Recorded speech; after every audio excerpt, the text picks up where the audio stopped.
Hi, good morning.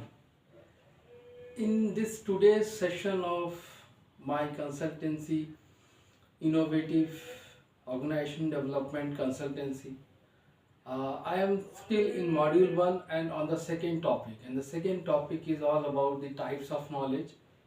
And the two types of knowledge are explicit knowledge and tacit knowledge. So there is a difference between explicit knowledge and tacit knowledge. And here I will talk only about the characteristics of these two types of knowledge. See, here I have said explicit knowledge. Explicit knowledge is something which is available in the documented form, easily available. For example, in the books, in manuals regarding the processes that we use while at work, or also anything which is available easily on the internet. So that is all explicit knowledge, something which is already documented and prepared and is available to read and process it. Whereas tacit knowledge is not so easily documentable or codifiable. Tacit knowledge is basically about something which is coming from your understanding. uh, an example will be like a woodcutter. A woodcutter is cutting wood. The woodcutter, through his understanding of the various techniques of wood cutting, he would uh, understand that after a certain number of this hitting the tree on certain points, if he has to reduce his uh, energy, if he has to reduce his workload, then at which point he should strike so that the work is reduced to a minimal level, and the wood is also chopped in less of a time with much of the accuracy. So this happens when he has had several such several such moments of wood cutting exercises that he has experienced.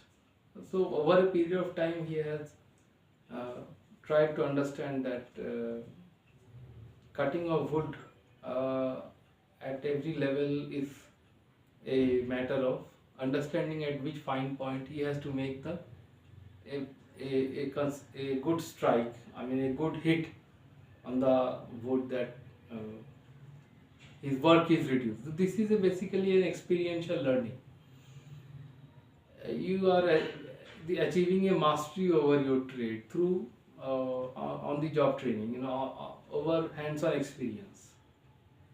This is a example of tacit knowledge. Tacit knowledge, though not codifiable, but is shared through communities of practice by master craftsmen who have excelled in their profession or trade through many years of rigorous practice.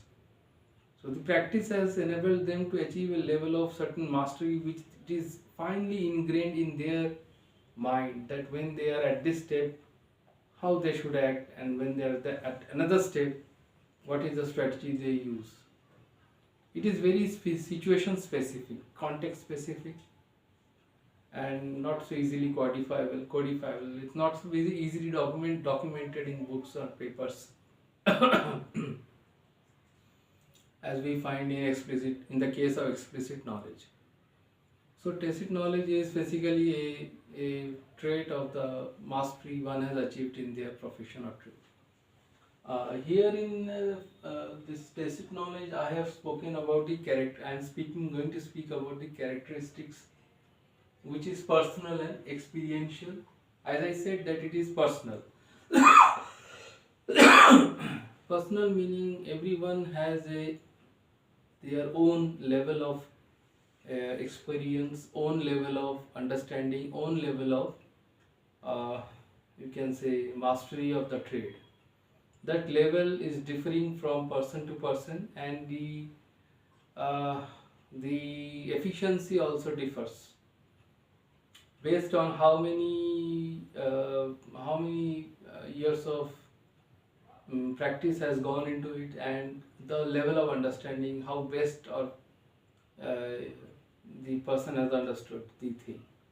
So experiential is what you learn on the go, and personal is context specific, person to person it differs.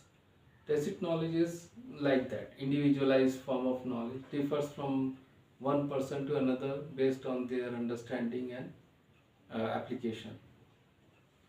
Second is difficult to articulate. I told as that if it is difficult to articulate means it's not so easily available. Howsoever, tacit knowledge is one of the most important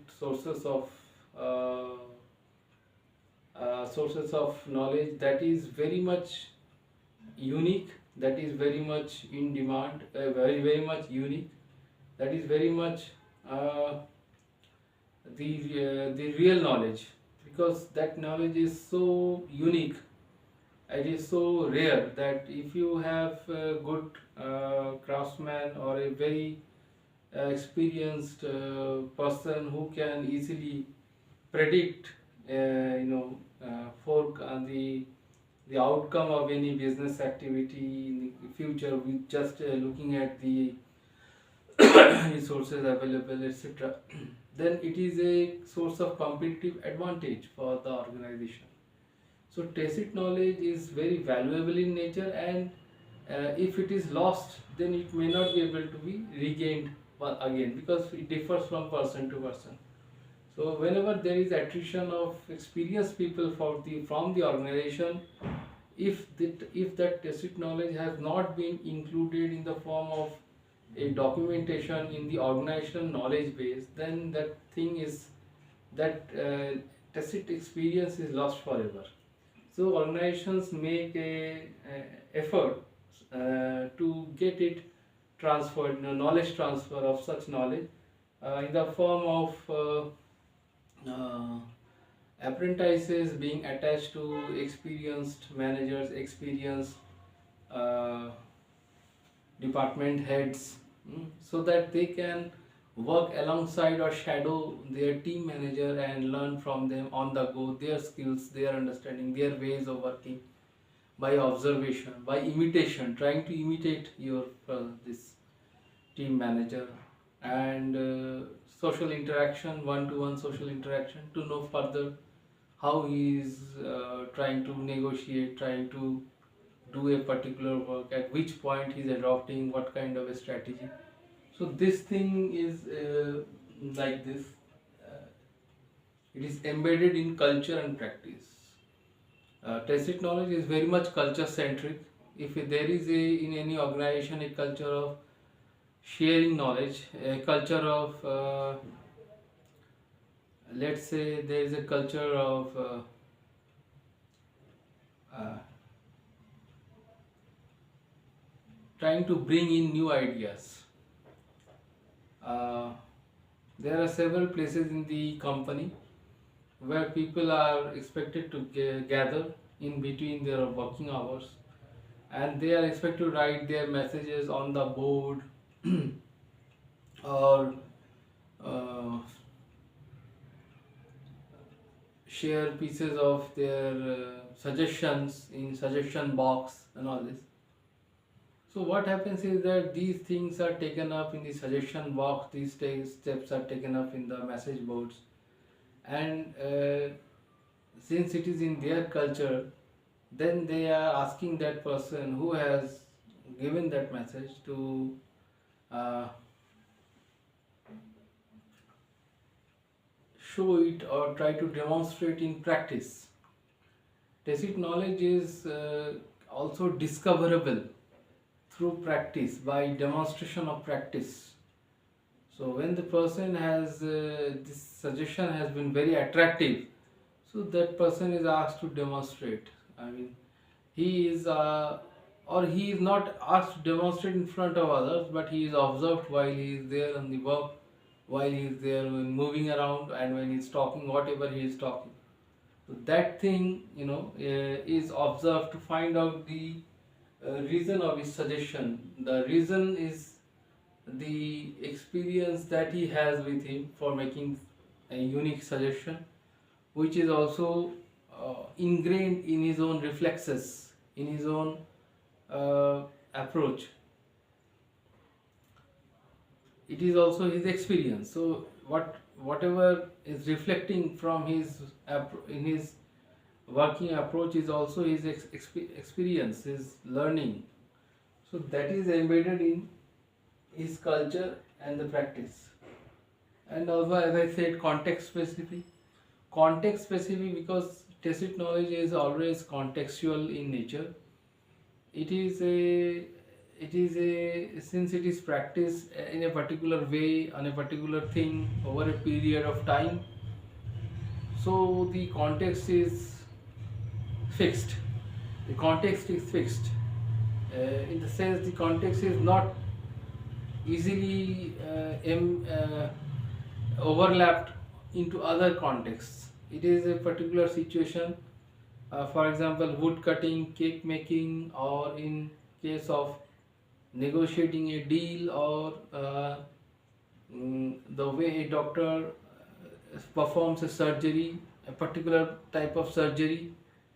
It is context specific, and this is his highly experienced form of demonstration of his knowledge, which is his mastery over the trade. It is context specific always. So it is not transferable, it is not overlapping into other contexts. So the knowledge transfer of the type of knowledge which is tacit in nature is basically your through knowledge transfer, and that is communities of practice, that is through imitation, observation, through mentoring, coaching. These are the social interaction of a one-to-one in nature, or one-to-many in nature. Also it can be transferred, because they also then when they are talking, then they are observing with each other, they are trying to understand his level of efficiency. It is getting transferred into them through conversation, and whatever they have, he can show, the person learns while having interaction. So this is the way the tacit knowledge is transferred. Explicit knowledge is easily communicated because it is available openly in the literature. So it is easily communicated. Systematic and codified. Explicit knowledge is systematic. It is easily available in your manuals, in online format, wherever you can find something which is already published, reports, research papers. That is your systematic and codified. Universal and reproducible. Universal, something which is universal in nature, is also explicit knowledge, and it can be easily then reproduced from one to many in many other formats. Accessible. Accessible because if you find some information on the internet, is easily accessible. So explicit knowledge is also easily accessible, and you can easily access it. It is not that it is very difficult to find. You can make a search nowadays and easily you can find documents, notes, anything, documents, notes, anything. So this is the two types of knowledge. I spoke broadly about the characteristics of the knowledge and examples also. I hope you have liked this session. This is the second topic of the module 1. In the third topic of module 1, we will discuss how the tacit and explicit knowledge combine together to generate value or value propositions that can be of use to the organization. So please stay tuned. I will just come up with another video. Thanks.